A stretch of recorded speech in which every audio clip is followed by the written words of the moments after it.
Have you ever wondered if taking a nap is healthy for your brain and your body? Or worried that it's just unproductive and lazy? I'm Dr. Justin Chandler, a brain specialist, and today we are going to talk about the art of a nap. I had a lot of things to do today, but you know what I did instead? I took a nap. It was a very good nap.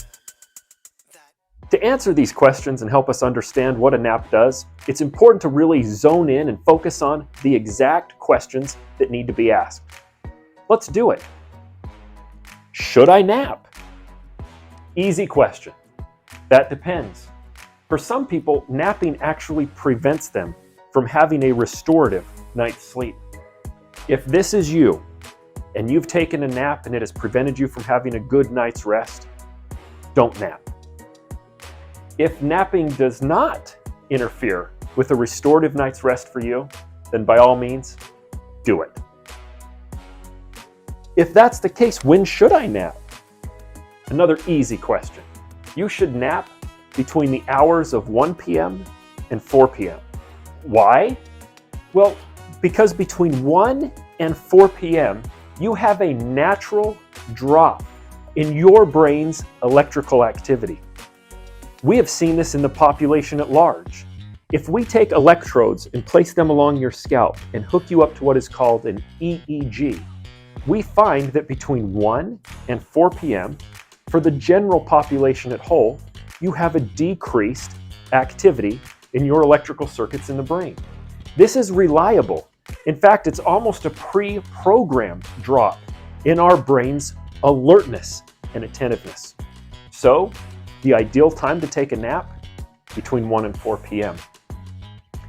In fact, it's interesting that non-fatal car crashes, they peak early in the summer between the hours of 1 and 4 p.m.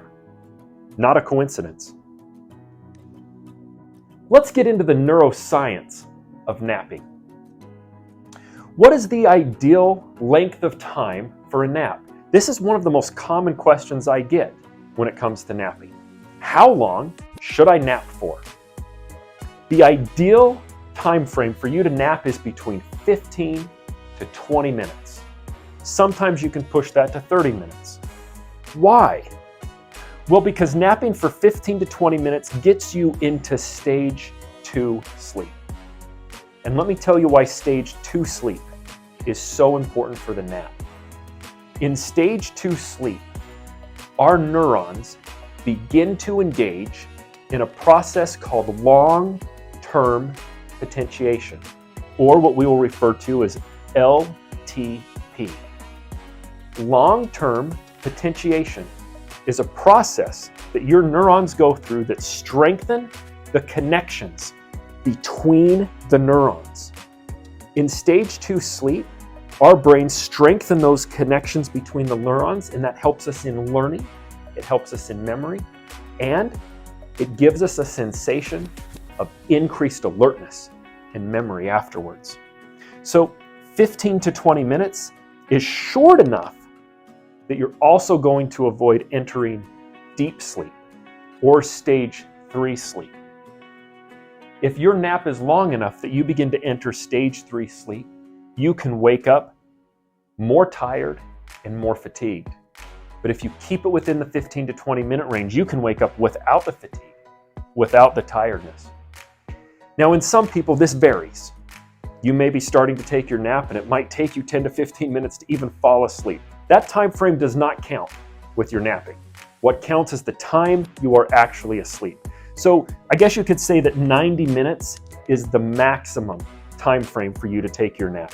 You can enter deep sleep and wake up worse if you're going longer than 90 minutes. Some people wake up from a nap disoriented, more fatigued, very, very tired.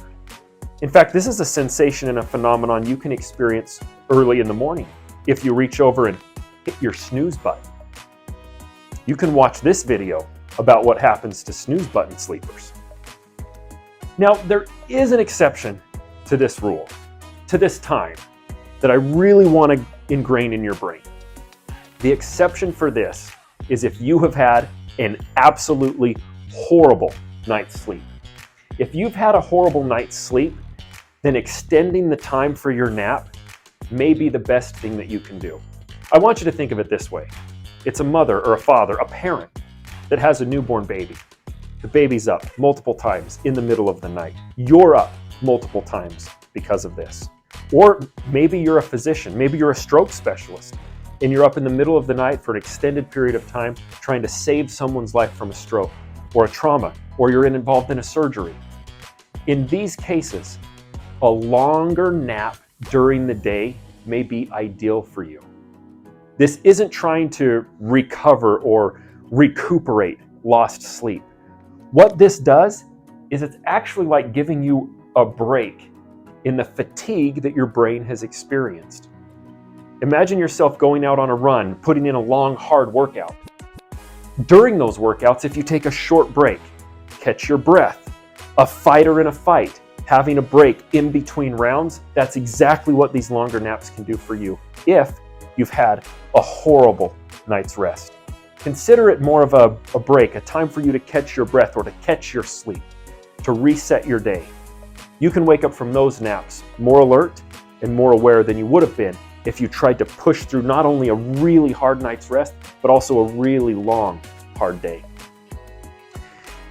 Now that you understand the neuroscience of sleep, that between 15 to 20 minutes is ideal, taking it into stage 2 sleep, but avoiding the deep sleep of stage 3 or stage 4 sleep, strengthening the connections of your neuron with a nap through long-term potentiation, and trying to avoid longer periods of time for a nap, let's talk about the keys, the secrets, or what are nowadays being called the hacks for a perfect nap. So here they are. Number 1, set the environment. You want a dark, quiet room. You want to try to lay down for your nap. Try to avoid napping sitting up. It's more healthy for your brain with blood circulation. It prevents your legs from turning numb and getting achy while you're trying to nap. And number 3, it mimics your natural position for sleeping. So try to set the environment, number 1. Number 2, breathe. Breathing is going to help you relax your brain and your body. Try to get the breathing down to relax everything. If you are shooting number 3 for a 15 to 20 minute nap, consider setting your alarm for 30 minutes so that you give yourself enough time to fall asleep. Remember, 15 to 20 minutes with no interruptions will put you in stage 2 sleep, and that's what we're shooting for. Long-term potentiation to strengthen the neurons. Number 4, use a blanket if possible.